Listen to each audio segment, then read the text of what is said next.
ایک استاد ہے، اس کا فرض منصب یہ ہے کہ وہ اچھی طرح تعلیم دے، بالکل اس تعلیم کے جو اس کا سبجیکٹ ہے اس کی وہ تیاری کرے اور اس کے مطابق علم کو ڈیلیور کرے۔ اب ہمارے یہاں کیا ہو چکا ہے کہ استاد بہت سی مرتبہ اس کی کسی اکیڈمی سے ایسوسیشن ہے جی جی، اور شام کو کسی اکیڈمی میں جاتا ہے تو بہت سی مرتبہ وہ سبجیکٹ کو ڈیلیور کرنے میں کچھ کمی چھوڑ دیتا ہے تاکہ شام کو بچہ میرے پاس اکیڈمی میں آئے، اور پھر وہ شام کو اکیڈمی میں آتا ہے اور وہ صبح جو تعلیم اس کو دینی چاہیے تھی اس کو دے نہیں پا رہا۔ اب اس وجہ سے بھی اس استاد کی جو فرض منصبی ہے اور رزق حلال ہے، اور اب وہ اسی طرح اپنے دین کو بیچ رہے ہیں۔ شریعت نے کیا کہا ہے کہ طلب الحلال فریضۃ بعد الفریضہ، اس کا ٹیچنگ ایک ایسا منصب ہے کہ وہ حلال کما رہا ہے، لیکن اگر وہ صبح ڈنڈی مار رہا ہے اور شام کو آ کے وہ اکیڈمی میں ٹھیک اچھی طرح پڑھا رہا ہے اور ہمیں پتہ بھی نہیں چلتا، تو رزق حرام ہو گیا اس کا سارا۔ صبح ہم دیکھتے ہیں اس کا سٹائل کچھ اور ہے اور شام کو اس کا سٹائل بالکل ٹھیک۔ ڈاکٹر صاحب یہ بتائیے، مسلم شریف میں ایک حدیث شریف ہے، حضرت ابو ہریرہ رضی اللہ تعالیٰ عنہ کی روایت ہے، آپ فرماتے ہیں کہ قرب قیامت کی ایک نشانی یہ ہے کہ انسان اگر صبح کو مومن ہوگا تو شام کو کافر ہو جائے گا، اور اگر شام کو مومن ہے تو صبح کو کافر ہو جائے گا۔ اس کی وجہ سرکار نے یہ بتائی ہے کہ مسلمان اپنے دین کو دنیا کی خاطر بیچ دے گا۔ تو یہ ارشاد فرمائیے کہ کیا آج ہم ایسا ہی کر رہے سر؟ آج کا جو ہمارا موضوع ہے وہ علامات قیامت ہے جی، جو آپ نے حدیث ابھی ذکر کی جناب نبی اکرم صلی اللہ علیہ وسلم کی۔ ہم ذرا اس سے پہلے دیکھ لیتے ہیں کہ قیامت کب قائم ہوگی اور قیامت کہتے کسے ہیں۔ ٹھیک ہے۔ قیامت بنیادی طور پر وہ ایک خوفناک آواز ہوگی جس کا آغاز ہوگا اور وہ بڑھتے بڑھتے اتنی تیز ہوتی جائے گی کہ لوگوں کی اس سے اموات ہونا شروع ہو جائیں گی، ٹھیک ہے، جانوروں کی بھی موتیں ہونا شروع ہو جائیں گی۔ اب جناب نبی اکرم صلی اللہ علیہ وسلم نے احادیث میں اس کی مختلف علامات بیان فرمائی ہیں۔ ٹھیک ہے۔ ان علامات کو ہم کیٹیگرائز کر سکتے ہیں 3 اقسام میں۔ پہلی قسم وہ ہے جو کہ علامات بعیدہ ہیں۔ اٹ مینس کہ وہ علامات ایسی ہیں جو سرکار دو جہاں صلی اللہ علیہ وسلم کے اس دنیا میں آنے سے ہی شروع ہو گئیں۔ ٹھیک۔ جناب نبی اکرم صلی اللہ علیہ وسلم نے ایک حدیث پاک میں ارشاد فرمایا بعثت انا والساعة كهاتين، کہ مجھے اور قیامت کو ایسے بھیجا گیا جیسے یہ 2 انگلیاں ہیں۔ بالکل ایسے ہے۔ تو نمبر 1۔ نمبر 2، نبی اکرم صلی اللہ علیہ وسلم کے اس دنیا سے پردہ فرما جانا، یہ بھی علامات قیامت میں سے ہے۔ تو کچھ علامات قیامت وہ ہیں جو کہ شروع ہو چکی تھی جناب نبی اکرم صلی اللہ علیہ وسلم کے زمانے سے ہی، جیسے کہ جنگوں کا ہونا، جنگ صفین کا ہونا، اور اس طرح کی بہت ساری علامات ہیں۔ حجاز میں ایک آگ کا نکلنا، تاتار کا آنا، تو ایک علامات تو وہ ہیں جو کہ پہلے سے چل رہی تھی۔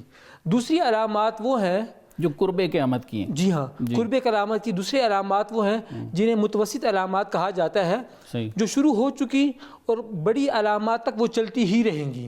ٹھیک ہے۔ جو بات آپ نے حدیث ارشاد فرمائی یہ ان علامات میں سے ہے کہ شروع ہو چکی اور قیامت کی جو بڑی علامات ہیں ان تک چلتی ہی رہیں گی۔ اب اس حدیث میں آپ فرمایا گیا کہ صبح آدمی مومن ہوگا تو شام تک اس کا ایمان باقی نہیں رہے گا، کافر ہو جائے گا، اور اگر شام کو وہ مومن ہے تو صبح تک اس کا ایمان باقی نہیں رہے گا۔ اب اس کے مختلف اسباب ہیں۔ پہلا سبب کیا ہے کہ ہم میں علم کی کمی ہے۔ اب علم کی کمی کی بھی مختلف توجیحات ہیں۔ ایک توجیہ تو یہ کہ ہمارے پاس علم ہے نہیں، ٹھیک ہے، اور ہم علم کے بغیر جہل سے گفتگو کر رہے ہیں۔ صحیح۔ ایک علم کی کمی یہ بھی ہے کہ جو اہل علم ہے وہ اس پردہ کر گئے اور علم کی اچھی تعبیر و تشریح جو تھی وہ ان کے پاس تھی اور وہ ہم تک منتقل نہیں ہوئی۔ علم کی ایک تعبیر و تشریح جو کہ آج کل ہم پر زیادہ منطبق ہوتی ہے اور اپلائی ہوتی ہے کہ علم کے الفاظ تو ہیں ہمارے پاس، اس علم پر عمل نہیں رہا۔ ٹھیک ہے۔ ایک آدمی ہے وہ قرآن پاک کی تلاوت تو کر رہا ہے اور قرآن پاک یہ کہہ رہا ہے کہ لعنت اللہ علی الظالمین، اور وہ خود ظلم کر رہا ہے، تو گویا کہ اپنے الفاظ کے ذریعے وہ اپنے آپ پہ لعنت بھیج رہا ہے۔ صحیح۔ ایک آدمی قرآن پاک یہ کہہ رہا ہے کہ لعنت اللہ علی الفاسقین، اور وہ آدمی خود فسق و فجور کا مرتکب ہو رہا ہے، تو اس کا مطلب یہ کہ وہ اپنے آپ پہ لعنت کر رہا ہے۔ اب یہ ظلم ہے، یہ فسق ہے، اب یہ بڑھتے بڑھتے آپ کو کفر تک لیڈ کرے گا اور کفر تک لے جائے گا۔ تو علم کا نہ ہونا یہ بھی ہمیں کفر تک لے جائے گا۔ دنیا کی خاطر اپنے دین کو کس طرح بیچ رہے ڈاکٹر صاحب؟ ہاں، یہ بھی آپ نے بڑی اچھی بات ارشاد فرمائی کہ دنیا کی خاطر دین کو بیچنا۔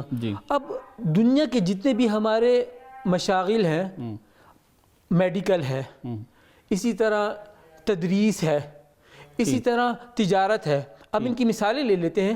اب یہ تینوں چیزیں ایسی ہیں کہ ان کا تعلق دین سے ہے. دین نے یہ کہا ہے کہ آپ رزق حلال کمائیں. اب رزق حلال ایک جو میڈیکل کی تعلیم حاصل کر کے ایک ڈاکٹر اور ایک طبیب ہے وہ بھی رزق حلال کما رہا ہے. ایک تاجر ہے وہ بھی رزق حلال کے لیے نکلا ہے, اور ایک ریڑھی بان ہے وہ بھی رزق حلال کے لیے نکلا ہے. اب ان میں سے ہر آدمی ہم دیکھیں تو کہیں نہ کہیں کہ اپنے دین کو بیچ رہا ہے. اب وہ ایک ڈاکٹر ہے, اب اس کا فرض منصبی یہ ہے کہ وہ مریض کو جو دوائی لکھ کے دے رہا ہے وہ واقعی اس کی ضرورت ہو. نمبر 2, ضرورت کے ساتھ ساتھ اس کے لیے وہ مفید بھی ہو. تیسرے نمبر پہ جو اس کا دورانی ہے وہ بھی متعین ہو. بہت سی مرتبہ ڈاکٹرز ہمیں ایسی بیماریوں میں بھی دوائیاں لکھ کے دے دیتے ہیں جن پہ بہت سارے میڈیکل ڈاکٹرز یہ کہتے ہیں اس کی دوائی کی ضرورت ہی نہیں. اب ہمیں نزلہ ہے, بخار ہے, اور ہمیں ڈاکٹر کے پاس گئے اور ڈاکٹر نے فوراً اینٹی بائیوٹک لکھ کے دے دی. جبکہ میرے ایک دوست ہیں ٹیکسس میں ہوتے ہیں امریکہ میں, وہ کہنے لگے کہ ہم ڈاکٹر کے پاس گئے, بچوں کو لے کر گیا کہ ان کو نزلہ زکام اور بخار ہے, تو ڈاکٹر نے کہا اس کی کوئی دوائی نہیں ہوگی. 3-4 دن تک آپ جو ہے نا بچوں کو گھر میں ہی رکھیں, ان کو اسکول مت بھیجیں. اگر یہ 3-4 دن میں درست نہیں ہوتے پھر ان کی دوائی دینے کی نوبت پیش آئے گی. دوسری بات انہوں نے مجھے کہی کہ میری وائف امید سے تھیں, تو ہم ڈاکٹر کے پاس چلے گئے, تو وہ 3 دن ہسپتال میں رہیں اور روزانہ ان کا مجھے فون آتا رہا کہ دعا کریں ڈیلیوری ہو جائے. لیکن ڈاکٹر نے کہا کہ ہم نے چاہے 3 دن گزر جائیں چاہے 4 دن گزر جائیں, ہم نے آپریشن نہیں کرنا, اور یہ ہمارے فرض منصبی کے خلاف ہے. اگر ہم ابھی اس کو آپریشن کی ضرورت نہیں ہے, ہم آپریشن کریں گے تو گویا کہ ہماری روزی میں حرام کی امیزش ہو جائے گی, باوجود اس بات کہ وہ مسلمان نہیں ہیں. لیکن وہ اس بات کا اچھا فیصلہ کر رہے ہیں کہ کون سی چیز ایسی جو کہ میڈیکل رول کے مطابق ہے اور کون سی نہیں. اب ہمارے ہاں دیکھیں بہت سارے ہم نے کلینکس اور ہسپتال ایسی جگہ پہ بنا رکھے ہیں اور ہم انتظار ہی نہیں کرتے. ہم کہتے ہیں کہ تاخیر ہو رہی ہے اور فوراً اس کا آپریٹ کر دیا جائے, اور ہمیں یہ معلوم ہے کہ آپریشن پہ ہمیں 30-40 ہزار ایکسٹرا ملے گا جو کہ نارمل میں نہیں ملے گا. اب ہم دوسری طرف آتے ہیں, ایک استاد ہے, اس کا فرض منصبی یہ ہے کہ وہ اچھی طرح تعلیم دے, اس تعلیم کے جو اس کا سبجیکٹ ہے اس کی وہ تیاری کرے اور اس کے مطابق علم کو ڈیلیور کرے. اب ہمارے یہاں کیا ہو چکا ہے کہ استاد بہت سی مرتبہ اس کی کسی اکیڈمی سے ایسوسی ایشن ہے اور شام کو کسی اکیڈمی میں جاتا ہے, تو بہت سی مرتبہ وہ سبجیکٹ کو ڈیلیور کرنے میں کچھ کمی چھوڑ دیتا ہے تاکہ شام کو بچہ میرے پاس اکیڈمی میں آئے, اور پھر وہ شام کو اکیڈمی میں آتا ہے اور وہ صبح جو تعلیم اس کو دینی چاہیے تھی اس کو دے نہیں پا رہا. اب اس وجہ سے بھی اس استاد کی جو فرض منصبی ہے اور رزق حلال ہے, اور اب وہ اسی طرح اپنے دین کو بیچ رہے ہیں. شریعت نے کیا کہا ہے کہ طلب الحلال فریضۃ بعد الفریضہ, اس کا ٹیچنگ ایک ایسا منصب ہے کہ وہ حلال کما رہا ہے, لیکن اگر وہ صبح ڈنڈی مار رہا ہے اور شام کو آ کے وہ اکیڈمی میں ٹھیک اچھی طرح پڑھا رہا ہے اور ہمیں پتہ بھی نہیں چلتا, رزق حرام ہو گیا اس کا سارا. صبح ہم دیکھتے ہیں اس کا سٹائل کچھ اور ہے اور شام کو اس کا سٹائل بالکل ٹھیک. تیسرے نمبر پر ہم کسی بھی تاجر کو لے لیں, روزمرہ زندگی سے اس کا تعلق ہے اور وہ کوئی بھی چیز بیچ رہا ہے, فروٹ بیچ رہا ہے, ایک ریڈی بان فروٹ بیچ رہا ہے. بالکل صحیح. اب اس نے سامنے جو فروٹ لگا کے رکھا ہوا ہے وہ تو بہت اچھا اور صاف ستھرا ہے, اور اس کے پیچھے ایسا ہے جو کہ صاف ستھرا اور ٹھیک نہیں ہے. اب ان تینوں مثالوں سے ہمیں یہ بات معلوم ہوئی کہ کسی نہ کسی لیول پہ ہم میں سے ہر آدمی دنیا کے بدلے دین کو بیچ رہا ہے اور صبح وہ مسلمان اور شام کو کافر ہو رہا ہے. اللہ تعالی ہمیں سے بچنے کی توفیق عطا فرما دے اور اپنے فرائض منصبی کو خوب ادا کرنے کی توفیق عطا فرمائے. بالکل ٹھیک.